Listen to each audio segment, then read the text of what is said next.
Okay, my friends, today we've got Ezekiel 9 verse 4 in episode 7 of the Ezekiel shorts. And the Lord said unto him, Go through the midst of the city, through the midst of Jerusalem, and set a mark upon the foreheads of the men that sigh and that cry for all abominations that be done in the midst thereof. Okay, so judgment is approaching Jerusalem.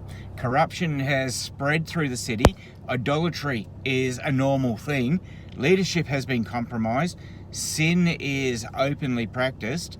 And before judgment falls, God does something remarkable. He marks those who are grieved by the wickedness around them. Not the powerful, not the popular, not the comfortable. The ones who sigh and cry. The faithful were identified by sorrow over sin. And that's important because in every generation there are people who become comfortable with corruption. Over time, compromise stops shocking them. Evil becomes entertainment to them, and darkness becomes normal.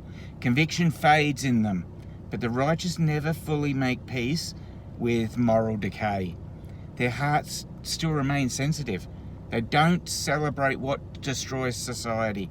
They do not applaud rebellion against God simply because culture has gone and accepted it.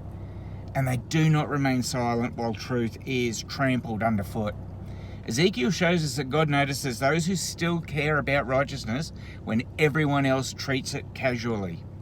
The marked ones were not perfect people. They were burdened people, burdened by what sin was doing to their nation, burdened by the corruption of worship, burdened by leadership that had abandoned truth. And that burden mattered to God. And this passage here challenges us personally. Do we still grieve over weakness, or have we adjusted to it?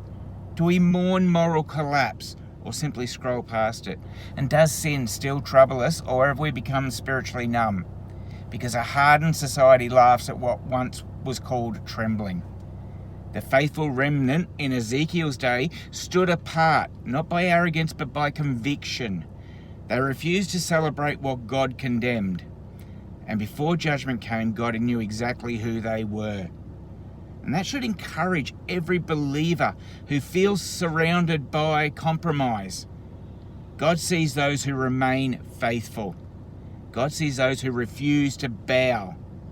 And God sees those who still honor holiness when the culture around us mocks it.